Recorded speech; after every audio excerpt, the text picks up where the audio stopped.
एक बार फिर मैं आपके समक्ष एक महत्वपूर्ण विषय लेकर आया हूँ। किस प्रकार अशिक्षा को दूर किया जाए, इस संदर्भ में चर्चा करना है।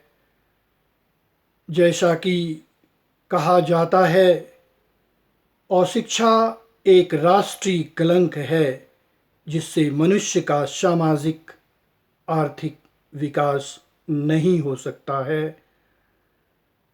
जिस तरह से किसी इमारत की मजबूती के लिए उसकी नींव का मजबूत होना आवश्यक है, उसी प्रकार किसी देश और राष्ट्र को शक्तिशाली बनने के लिए वहाँ की शिक्षा पद्धति का ठोस होना आवश्यक है।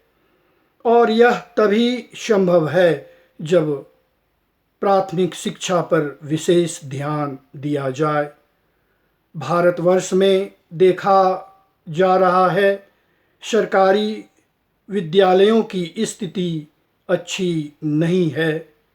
सरकार को इस ओर ध्यान देना होगा और जितने सरकारी विद्यालय हैं उसे सही करना होगा, क्योंकि जो सरकारी विद्यालय में शिक्षा दिया जा रहा है आज उस अनुरूप में नहीं है।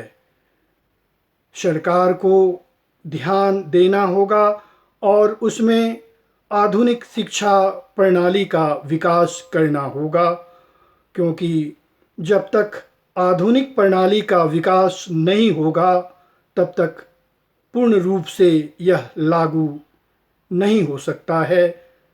सरकारी विद्यालय में अधिकतर गरीब बच्चे अध्ययन करते हैं, लेकिन आधुनिक शिक्षा नहीं होने के कारण उन गरीब बच्चों का विकास नहीं हो सकता है। क्योंकि भारतवर्ष एक गरीब देश है और 80% बच्चे सरकारी विद्यालय में पढ़ते हैं। इसके अतिरिक्त एक जांच कमेटी का गठन करना होगा कि किस तरह से उन बच्चों को शिक्षा दी जा रही है, और अगर पढ़ाई अच्छी ढंग से नहीं हो तो उसे समय समय पर जांच कर इसे डिस्ट्रिक्ट एजुकेशन ऑफिसर तक इस बात को पहुंचाया जाए, जिससे समय समय पर आकर डिस्ट्रिक्ट एजुकेशन ऑफिसर आएं और उसे देखें, तभी पूर्ण रूप से अशिक्षा समाप्त हो सकता है।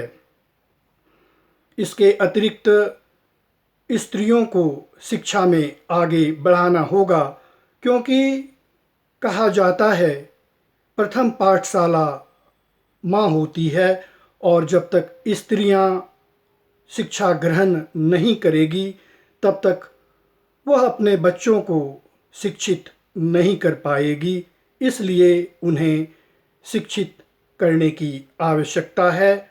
और सोच में परिवर्तन अभी भी देखा जा रहा है।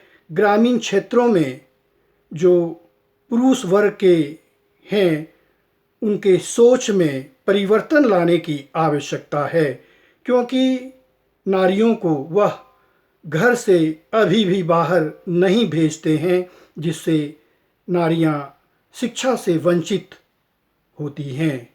इसके अतिरिक्त सरकार को एक ऐसे योजनाओं को करना होगा जिससे योजना के माध्यम से शिक्षा हर मनुष्य तक पहुँचे, तभी शिक्षा का विकास हो सकता है। धन्यवाद।